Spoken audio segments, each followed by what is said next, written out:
Hello student, टीके study classes के YouTube channel में सभी प्यारे विद्यार्थियों का बहुत बहुत स्वागत है। देखिए प्यारे विद्यार्थियों, आज हम क्लास 6 की जो एसएसटी की बुक है उसका हम 19वां लेसन कवर करेंगे। और लेसन का नाम है दोस्तों महाजनपदकालीन भारत एवं मगध साम्राज्य की हम बात करेंगे। दोस्तों इस वीडियो के अंदर हम महाजनपद, जो 16 महाजनपद है उनके बारे में चर्चा करेंगे। साथ ही उनके से रिलेटेड जो उसकी कैपिटल है 16 महाजनपदों की, उनकी बहुत ही बेहतरीन तरीके से चर्चा करेंगे। फिर दूसरी वीडियो में दोस्तों हम बात करने वाले हैं जो महाजनपदकालीन, जो हम बात करेंगे जो मगध, जो सबसे बड़ा या सबसे शक्तिशाली जो महाजनपद था, उसकी शासन व्यवस्था के बारे में हम पढ़ने वाले हैं। तो स्टूडेंट जुड़े रहेगा और टीके स्टडी क्लासेस चैनल है उसको लगातार शेयर सब्सक्राइब भी करते रहिएगा। तो दोस्तों स्टार्ट करते हैं। देखिएगा 19वां लेसन है आपका महाजनपदकालीन जो भारत है और एवं मगध साम्राज्य की हम चर्चा करेंगे। तो देखिए सबसे पहले बात करते हैं, एक तो जन, फिर जन को मिलाकर फिर होता है जनपद, और फिर जनपदों को मिलाकर महाजनपद। ठीक है, जैसे हम कह सकते हैं कि जैसे ज़िला है, ज़िलों को मिलाकर राज्य बनाया गया और राज्यों को मिलाकर दोस्तों एक देश बनाया गया। तो ऐसे ही इसको हम रिलेट करके हम इसको देख सकते हैं कि देखिएगा, हम यूँ कह सकते हैं कि जो वैदिक काल की हम चर्चा करें, वैदिक काल के बाद में दोस्तों आपको पता है, जैसे मान लेते हैं कि आपको पता है, देखिएगा इसको आप समझिएगा, इस डायग्राम को समझिएगा। देखिएगा ये तो हो गया आपका जन, ठीक है। अब एक अनेक जन हो गए, ठीक है। अब इन जनों को मिलाकर दोस्तों हमने क्या बना दिया, जनपद बना दिया, ठीक है, जनपद। और फिर इन सभी जनपदों को मिलाकर फिर क्या बना दिया गया, महाजनपद बना दिया गया, ठीक है, महाजनपद बना दिया गया, ठीक है। तो ऐसे हम इसको हम पढ़ेंगे। देखिएगा जनपद, जनपद क्या है, लोगों का रहने का निवास स्थान, ठीक है। अगर हम जनपद की हम बात करें, शाब्दिक अर्थ की बात करें, तो लोगों का रहने का जो निवास स्थान होता है उसको हम जनपद कहेंगे, ठीक है। देखिए दोस्तों जो फिर बाद में क्या है, देखिएगा वैदिक काल के अंदर मनुष्य इधर उधर चरागाहों की तलाश में भटकता रहता था और अपने जानवरों को, अपने मवेशियों को चराने के लिए चरागाहों की तलाश में इधर उधर भटकता था। उनको भूमि का महत्व नहीं था दोस्तों। और जिस दिन उन्होंने जानवरों को जानवरों को अपने एक स्थायी चारागाहों के रूप में स्थापित करने के साथ ही दोस्तों उन्हें भूमि की महत्वता बढ़ने लग गई। और भूमि की महत्वता बढ़ने के बाद में क्या हुआ कि अब जो राजा है, राजा क्या करेगा, अपने भूमि की तलाश में स्थायी रूप से निवास करेगा और अपनी जो जन के जो कबीले हैं उनकी सुरक्षा करेगा, ठीक है। तो धीरे धीरे फिर भूमि की महत्वता बढ़ने लग गई दोस्तों। तो उसको हम बात करेंगे। देखिएगा फिर क्या होता है कि जन है, जन के बाद में जनों को मिलाकर फिर जनपद बनाया गया, फिर जनपदों को मिला महाजनपद बनाया गया दोस्तों। तो हमारे भारत में जो 16 महाजनपद है दोस्तों, उन 16 महाजनपदों में सबसे शक्तिशाली जो जनपद था दोस्तों वो आपका जो मगध था दोस्तों। मगध के अंदर फिर बाद में आपको पता है कि जो मौर्य वंश होता है, हर्यक वंशों के शासकों ने शासन किया था, तो वो हम आगे बात करेंगे दोस्तों, ठीक है। तो अगर हम यूं कहें कि जो जनपद की जानकारी, यानी कि जो आपके 16 जनपद हैं, 16 महाजनपद हैं, इन 16 महाजनपदों की जानकारी अगर बात करें कहाँ से मिलती है दोस्तों, एक तो आपको पता है दोस्तों, जो एक बौद्ध ग्रंथ है, एक बौद्ध ग्रंथ, ठीक है, बौद्ध ग्रंथ है, उसका नाम है भगवती सूत्र, ठीक है। तो बौद्ध ग्रंथ है भगवती सूत्र, सॉरी अंगुत्तर निकाय है, अंगुत्तर निकाय से हमें 16 महाजनपदों की जानकारी मिलती है। ऐसे ही दोस्तों हम कह सकते हैं कि जो आपका जैन एक ग्रंथ है, जैन ग्रंथ के अंदर एक कौन सा है, भगवती सूत्र है। इस भगवती सूत्र से भी हमें 16 महाजनपदों की जानकारी मिलती है दोस्तों। तो इसको आप याद रखिएगा कि बौद्ध ग्रंथ यानी कि बौद्ध ग्रंथ आपका अंगुत्तर निकाय से में, और जैन धर्म के जो ग्रंथ है भगवती सूत्र से हमें 16 महाजनपदों की जानकारी मिलती है दोस्तों। दोस्तों 16 जो महाजनपद हैं उनको हम आगे मैप के अकॉर्डिंग पढ़ेंगे। तो 16 महाजनपद कौन कौन से हो सकते हैं? देखिए दोस्तों, दो ऐसे जनपद हैं जो हमारे भारत के बाहर है, यानी कि पाकिस्तान में है आज वर्तमान में। एक तो कम्बोज है और एक गांधार है दोस्तों। फिर इसके बाद में दोस्तों जो 14 जनपद है हमारे भारत में है, महाजनपद है भारत में, जैसे हम यूँ कहें, एक कुरु जनपद है, मत्स्य जनपद है, सुरसेन जनपद है, अवंती और आपका अक्षमक है। ये दोस्तों ये 5 जनपद है, यानी कि जो कुरु जनपद की राजधानी तो इंद्रप्रस्थ थी। मत्स्य जनपद की, जैसे अपने जयपुर वाला जो भाग है जिसकी राजधानी, मत्स्य जनपद की राजधानी विराटनगर थी। और मथुरा जो सुरसेन है, मथुरा उसकी राजधानी थी, अवंती उज्जैन थी। और दोस्तों असमक है, असमक की राजधानी दोस्तों पोटन या पाटन थी। ठीक है, तो असमक था वो सबसे दक्षिणी भाग में स्थित था। एकमात्र जो महाजनपद था जो दक्षिणी भाग में स्थित था, जो गोदावरी नदी के आसपास से था ये असमक महाजनपद। ठीक है, ऐसे ही हम कह सकते हैं एक मरुस्थलीय जनपद है, वो आपका कौन सा है दोस्तों? मत्स्य जनपद है। ठीक है, इसके साथ ही दोस्तों पांचाल है, पांचाल की राजधानी अहिशत्रपुर है। कौशल है, श्रावस्ती इसकी राजधानी है। मल है, कुशीनारा पावा है। वज्जी वैशाली है। मगध पाटलिपुत्र है दोस्तों, पाटलिपुत्र है। राजगिरी है। इनके अलग अलग सुविधा के अनुसार दोस्तों जो शासक थे उन्होंने पाटलिपुत्र की जो मगध की राजधानी थी, पहले राजगिरी है, राजगिरी से फिर पाटलिपुत्र रखा गया था। फिर अंग है, अंग की राजधानी चंपा, काशी है, वाराणसी और वत्स महाजनपद उसकी राजधानी कौशाम्बी, साथ ही चेदी है, शक्तिमती। दोस्तों इसके बारे में हम चर्चा करेंगे दोस्तों आगे। तो ये 16 महाजनपद हो गए। तो दोस्तों स्टार्ट करते हैं। देखिएगा क्या है। देखिए दोस्तों, हम बात करते हैं कि जन समूह है, या हम कह सकते हैं कबीला, है ना। जन समूह या कबीला जितने भूभाग पर रहता था उसको हम जनपद कहते हैं। ठीक है, यानी कि मैंने अभी कहा कि जन जिस भूभाग पर रहता था उस भूभाग को हम मिलाकर फिर क्या बना दिया? जनपद। ठीक है, फिर जनपदों को मिलाकर दोस्तों हमने क्या बना दिया? महाजन पद। ठीक है, याद रखेगा। ठीक है, तो ऐसे कह सकते हैं जैसे जिला है, जिला को मिला के राज्य बना दिया और राज्य को मिलाकर देश बना दिया। ठीक है, तो ऐसे ही जन को मिलाकर जनपद, जनपद को मिलाकर महाजनपद। तो हम यूँ कह सकते हैं कि जो जन समूह है या कबीला जिनके भूभाग पर रहता था, जिन भूभाग पर रहता था उस भूभाग को क्या कहा गया? जनपद कहा गया। देखिए दोस्तों, यह वैदिक काल की राजनीतिक इकाई थी। जो आपका जनपद है, जो राजनीति जो यह जो वैदिक काल था दोस्तों, वैदिक काल की ये क्या थी? राजनीतिक इकाई थी। जो वैदिक काल की हम चर्चा करें तो 1500 बीसी से लेकर 600 बीसी के मध्य वैदिक काल को दो भागों में डिवाइड करके हमने स्टडी की है। एक आपका ऋग्वेदिक काल जिसको हम उत्तर वैदिक काल कहते हैं, जिसका टाइम पीरियड था 1500 बीसी से लेकर 1000 बीसी।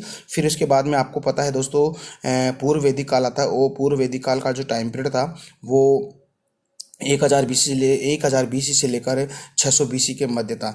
जो मैंने अभी आपको बताया था, जो वेद है चार, यानी कि ऋग्वेद, यजुर्वेद, सामवेद, अथर्ववेद। ठीक है, तो जो ऋग्वेद था दोस्तों, ऋग्वेद जो उत्तर वैदिक काल के अंदर उसका संकलित इसको लिखा गया था। ठीक है, तो इसीलिए उसको ऋग्वेदिक काल कहा गया। और अन्य जो 3 जो वेद थे आपके, सामवेद, यजुर्वेद और अथर्ववेद है, ये आपके पूर्व वैदिक काल के अंदर लिखे गए थे। ठीक है, तो ये हमने आप पीछे वाले वीडियो में मैंने आपको अच्छी तरह से स्टडी करवा दिए।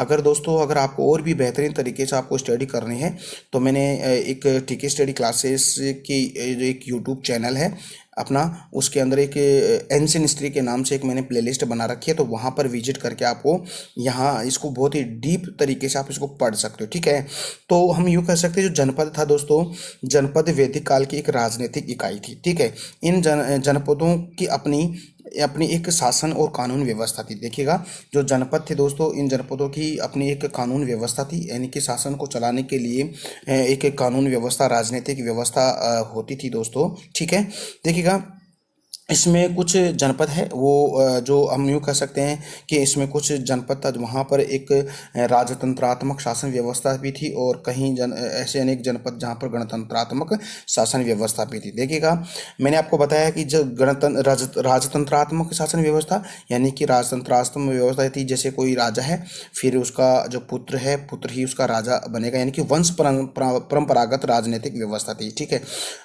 कई ऐसे जनपद थे जहाँ पर जनता ही राजा को चुनती थी दोस्तों। जैसे मैंने आपको बताया था कि जैसे तीन थे, एक तो सभा, समिति और विदत। सभा और समिति क्या करती थी, अपने राजा का चुनाव करती थी दोस्तों, ठीक है। और जो लूट का जो भी आक्रमण करके जो लूट का जो सामान होता था उसका वो बंटवारा करती थी। तो मैंने आपको बताया था कि आज वर्तमान में जैसे आपको पता है आपका लोकसभा राज्यसभा यानी कि लोअर हाउस अपर हाउस की जैसे ही थी ये आपकी सभा और समिति, ठीक है। लेकिन धीरे धीरे क्या होता है कि जो विदत है विदत का जैसे जैसे टाइम पीरियड निकलता है तो विदत का अस्तित्व खत्म हो जाता है, ठीक है।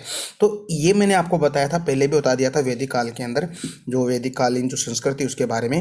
तो कई जनपद थे दोस्तों, जनपदों में कई जनपदों पर तो राजतंत्रात्मक शासन व्यवस्था थी, कहीं पर गणतंत्रात्मक शासन व्यवस्था थी, ठीक है। तो हम यूँ कह सकते हैं गणतंत्रात्मक का मतलब होता है कि यानी कि जनता के द्वारा उसको निर्वाचित किया जाता है, ठीक है। तो राजतंत्रात्मक क्या होता है, यानी कि वंश परंपरागत राजा का चुनाव, और गणतंत्रात्मक होता है कि वंश परंपरागत ना होकर जनता के द्वारा अपना प्रतिनिधि को चुनना होता है, ठीक है। तो ये आपको ध्यान रखना है, ठीक है। तो दोस्तों ये तो हमने ओवरव्यू लिया है। अब हम बात करेंगे, मैंने कहा कि यानी कबीलों को मिलाकर जनपद बनाया गया, ठीक है। जनपद को मिलाकर महाजनपद बनाया गया। तो फिर बाद में हम बात करते हैं कि अब हम बात करते हैं कि जो महाजनपद थे दोस्तों वो कितने थे, 16 महाजनपद थे, ठीक है। तो मैंने अभी आपको 16 महाजनपदों के नाम और उसकी जो कैपिटल के बारे में मैंने आपको बताया था। अब हम उसको विथ मैप के अकॉर्डिंग इसको हम पढ़ेंगे। और दोस्तों आप भी इसका एक मैप बनाइएगा, मैप बनाकर उसका जो जनपद है उसको लोकेट कीजिए ताकि आपको लॉन्ग टाइम के लिए ये आपको अच्छी तरह से याद हो जाए, ठीक है। तो सबसे पहले बात करते हैं 16 महाजनपदों की बात करते हैं। तो दोस्तों सबसे पहले हम ये बात करेंगे कि हमें 16 महाजनपदों की जानकारी कहाँ से मिलती है। दोस्तों एक बौद्ध ग्रंथ है अंगुत्तर निकाय, अंगुत्तर निकाय, निकाय से हमें 16 महाजनपदों की जानकारी मिलती है। ऐसे हम एक जैन ग्रंथ है भगवती सूत्र, भगवती सूत्र, ये भगवती सूत्र से भी हमें 16 महाजनपदों की जानकारी मिलती है। तो अंगुत्तर निकाय तो एक बौद्ध ग्रंथ है और भगवती सूत्र है वो आपका जैन ग्रंथ है दोस्तों। इन दोनों ही ग्रंथों को याद रखिएगा दोस्तों। एग्जाम के अंदर अगर महाजनपदों से अगर कोई क्वेश्चन पूछेगा तो दोस्तों सबसे ज़्यादा एग्जामिनर फोकस करेगा इन दो ग्रंथों पर। इसके साथ ही दोस्तों कहीं जो कैपिटल भी पूछ सकता है, ठीक है। तो इन दो को आप याद रखिएगा, ठीक है। जैसे आप कोई भी एग्जाम की प्रिपरेशन कर रहे हो, जैसे फर्स्ट ग्रेड सेकंड ग्रेड है, ऐसे ही जैसे रीट है, ठीक है, जहाँ पर अगर महाजनपद काल हिस्ट्री से अगर कोई सिलेबस में है ये टॉपिक है तो ये क्वेश्चन बनने के चांस ज़्यादा बनते हैं। एक तो आपका कौन से ग्रंथ से हमें महाजनपदों की जानकारी मिलती है, और एक बनता है आपका कैपिटल से रिलेटेड, यानी कि जैसे मैं आपको बताऊं अस्मक है, अस्मक महाजनपद की राजधानी कहाँ है दोस्तों, पोर्टन है, ठीक है। पाटन या पोर्टन है दोस्तों, ये दक्षिण भारत का एकमात्र महाजनपद। ऐसे मैं कहूँ आपको कि जैसे मत्स्य जनपद की राजधानी कहाँ है तो आपको बताना है दोस्तों विराटनगर जयपुर है, ठीक है। ऐसे मैं आपको कहूँ जैसे जो सुरसेन है मथुरा इसकी राजधानी है। तो अभी आगे बात करेंगे दोस्तों, ठीक है। तो स्टूडेंट जुड़े रहेगा और टीके स्टडी क्लासेस चैनल है उसको आप लगातार शेयर सब्सक्राइब भी करते रहेगा। तो देखिएगा क्या क्या बात है कि देखिएगा सर्वप्रथम हमने बात की है, देखिएगा जो सर्वप्रथम 16 महाजनपदों की जानकारी दोस्तों बौद्ध ग्रंथ है अंगुत्तर निकाय से हमें इसकी जानकारी मिलती है। इसके साथ ही जैन ग्रंथ है भगवती सूत्र से भी 16 महाजनपदों की जानकारी मिलती है दोस्तों। अब दोस्तों हम बात कर लेते हैं कि 16 महाजनपदों को हम मैप के अकॉर्डिंग देख लेते हैं। तो दोस्तों आप मैप बनाइएगा और आप मैप के अंदर अगर आप उसको लोकेट कर लेते हो तो दोस्तों आपको ये चीज़ें आपको बिल्कुल लॉन्ग टाइम के लिए आपके दिमाग में फीड हो सकती है, ठीक है। तो देखिए 16 महाजनपद कौन कौन से, देखिए स्टार्ट करते हैं। देखिए दोस्तों मैंने अभी आपको बताया था कि दो ऐसे महाजनपद है जो भारत से बाहर है, ठीक है। क्वेश्चन बनेगा कि भारत से बाहर ऐसे कौन से महाजनपद है, ठीक है। तो आपको बताना है एक तो कंबोज एक गांधार, ठीक है। तो कंबोज और गांधार है दो ऐसे महाजनपद हैं जिनकी जो हमारे भारत से बाहर है। देखिएगा कंबोज की राजधानी है दोस्तों राजपुर है, और राजपुर इसकी एक राजधानी और है पुष्प कलावती, ठीक है। कंबोज की राजधानी दो है, एक राजपुर एक पुष्प कलावती है। ऐसे दोस्तों हम बात करते हैं गांधार की राजधानी तक्षशिला, ठीक है। तक्षशिला आपको पता है दोस्तों तक्षशिला विश्वविद्यालय था जिसमें मौर्य वंश के जो शासक थे दोस्तों जो आपका चंद्रगुप्त मौर्य ने वहाँ पर स्टडी की थी दोस्तों, ठीक है। तो आप इसको याद रखिएगा। इसके साथ ही दोस्तों आपको पता है कि जो हेनसांग था दोस्तों, ये भारत की यात्रा करता है और भारत की यात्रा करने के साथ ही दोस्तों उसने तक्षशिला यूनिवर्सिटी के अंदर जाकर भी कुछ स्टडी की है दोस्तों। ठीक है, तो गांधार है, गांधार की राजधानी तक्षशिला है। ठीक है, दो ऐसे जनपद हो गए जो हमारे भारत से बाहर है, कंबोज और गांधार है। ठीक है दोस्तों, इसके साथ ही आप इनके इनकी जो कैपिटल है, कैपिटल को भी आप लर्न कीजिएगा, क्योंकि एग्जाम के अंदर ये भी क्वेश्चन पूछा जाता है। ठीक है, पिछले रीट के अंदर आपको पता है दोस्तों, सुरसेन है, सुरसेन की राजधानी मथुरा, ये मथुरा पूछा गया था। ठीक है, तो दोस्तों देखते हैं, दो हो गया। इसके साथ ही अगली बात अगर हम करें, आपको पता है कुरुक्षेत्र है, कुरु है, महाजनपद है, इसकी राजधानी इंद्रप्रस्थ है। इसके साथ ही दोस्तों राजस्थान के अंदर जो मत्स्य जनपद है, इसकी राजधानी दोस्तों विराटनगर, जयपुर है दोस्तों। ठीक है, इसके साथ ही दोस्तों मथुरा के अंदर आपको पता है दोस्तों, मथुरा के अंदर जो सुरसेन है, यानी कि मथुरा सुरसेन महाजनपद की राजधानी है। ठीक है, इसके साथ ही दोस्तों अवंती है, अवंती की राजधानी उज्जैनी, या इसको महिष्मती भी हम कह सकते हैं। साथ ही हम कह सकते हैं गोदावरी नदी के तट पर दोस्तों दक्षिण भारत का एकमात्र जो आपका महाजनपद है अस्मक है, अस्मक की राजधानी पोटन या पाटन है दोस्तों। इसके साथ ही और अगर हम बात करें दोस्तों, और जनपदों की चर्चा करें तो पांचाल है, पांचाल की राजधानी दोस्तों अहिशत्रपुर है, इसका दूसरी राजधानी काम्पिल भी है। इसके साथ ही दोस्तों श्रावस्ती है, कौशल है, कौशल की राजधानी श्रावस्ती है। मल है, मल की राजधानी दोस्तों कुशीनारा और पावा है। इसके साथ ही आपको पता है मगध है, मगध की राजधानी पाटलिपुत्र राजगृह दो है। ठीक है, वो हम आगे बात करेंगे। ठीक है, इसके साथ ही हम वज्जी की बात करें, वज्जी की राजधानी वैशाली है, अंग की राजधानी चंपा है और कांसी की राजधानी दोस्तों वाराणसी है। इसके साथ ही लास्ट है आपका वत्स की राजधानी कौशाम्बी और चेदी की राजधानी शक्तिमती। दोस्तों इनको आप याद कर लीजिएगा। ठीक है, तो इनको अगर आप याद करते हो तो दोस्तों अगर यहाँ से जो अगर आपके जो कैपिटल से रिलेटेड अगर कोई एग्ज़ाम के अंदर क्वेश्चन आता है तो मैं आपको वादा करता हूँ कि यहाँ से क्वेश्चन ज़रूर आएगा और यहाँ से क्वेश्चन आपका आंसर, आपको कैपिटल का आंसर मिल जाएगा। ठीक है, तो ये तो हमने बात कर ली है। ठीक है, दो बात हमने की, 16 महाजनपद, 16 महाजनपदों की राजधानी मैंने आपको बता दिया है। दो ऐसे महाजनपद जो हमारे भारत से बाहर है, कंबोज और गांधार है। दक्षिण भारत का एकमात्र जो गोदावरी नदी के तट पर स्थित जो महाजनपद था उसका नाम है कौन सा, अस्मक, अस्मक की राजधानी पोटन या पाटन है। और पश्चिमी राजस्थान का एकमात्र मरुस्थली जनपद है आपका क्या है, मत्स्य जनपद, जिसकी राजधानी क्या है दोस्तों, मथुरा है। ठीक है, सॉरी विराटनगर है। ओके, और इसके साथ हमने बताया कि जो दो ऐसे ग्रंथ है, बौद्ध ग्रंथ भगवती सूत्र और जैन ग्रंथ, बौद्ध ग्रंथ अंगुत्तर निकाय और जैन ग्रंथ भगवती सूत्र से हम 16 महाजनपदों की जानकारी मिलती है दोस्तों। तो ये हमने बात की। अब बात करते हैं आगे। अब दोस्तों हम एक एक जनपद को हम देख लेते हैं। देखिएगा, अंग देखिएगा, अंग है, अंग की राजधानी दोस्तों चंपा। ओके, अंग की राजधानी क्या है, चंपा। और एक बार इसको हम दोबारा से देखेंगे, अंग की राजधानी चंपा है। अब देखिए आज वर्तमान को देखें तो चंपा अंग कहाँ पे, कौन से स्टेट में पड़ता है, तो आपको बताना है कि जो अंग है, अंग बिहार के जो मुंगेर है, मुंगेर के अंदर एक भागलपुर जिला है, उस भागलपुर जिले को में है स्थित ये अंग है। ठीक है, ऐसे मगध की हम बात करें, मगध पाटलिपुत्र इसकी राजधानी थी। बिहार में एक गया और पटना जिला है, वहाँ पर स्थित है। काशी, काशी आपको पता है वाराणसी, वाराणसी कहाँ है, उत्तर प्रदेश के वर्तमान वाराणसी और उसके आसपास का जो क्षेत्र था वो काशी के अंदर आता था।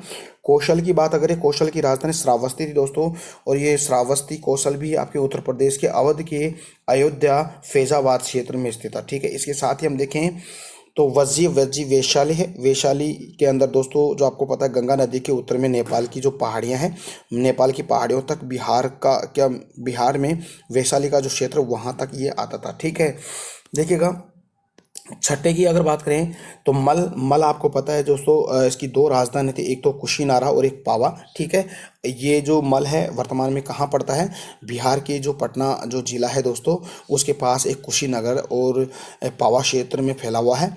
एवं उत्तर प्रदेश के गोरखपुर और देवरिया जिले के अंदर भी दोस्तों ये मल जो क्षेत्र था वो आपका फैला हुआ है। इसके साथ ही सातवां है चेदी। चेदी की राजधानी दोस्तों शक्तिमती था। शक्तिमती के बाद में तो दोस्तों एक बार फिर से देखें तो मल है, मल की जो राजधानी है कुशीनारा और पावा, बिहार के जो पटना जिला है उसके आसपास जो कुशीनगर और आपका पावा क्षेत्र में फैला हुआ था। एवं उत्तर प्रदेश के गोरखपुर और देवरिया जिले के अंदर ये जो क्षेत्र है मल जो क्षेत्र है वो फैला हुआ था। इसके साथ है चेदी की बात करते हैं। चेदी की जो राजधानी थी वो शक्तिमती थी दोस्तों, और ये यमुना नदी का जो किनारा था बुंदेलखंड वाला और झांसी वाला, वहाँ पर ये फैला हुआ था। ठीक है। इसके साथ ही हम बात करें वत्स की, बात करते हैं। वत्स कौशाम्बी है, उत्तर प्रदेश में इलाहाबाद का क्षेत्र वहाँ पे पड़ता है। और जो कुरुक्षेत्र है, कुरुक्षेत्र में इंद्रप्रस्थ है, आपको पता है दिल्ली मेरठ और गाजियाबाद के आसपास का क्षेत्र है। ठीक है। पांचाल की अगर बात करें दोस्तों, पांचाल अहिक्षत्रपुर काम्पिल इसकी राजधानी थी। गंगा यमुना के मध्य में इस रुहेलखंड, रायपुर, बरेली, बदायूं और फर्रुखाबाद जिले के अंदर ये पांचाल क्षेत्र फैला हुआ है। ठीक है, पांचाल। ठीक है।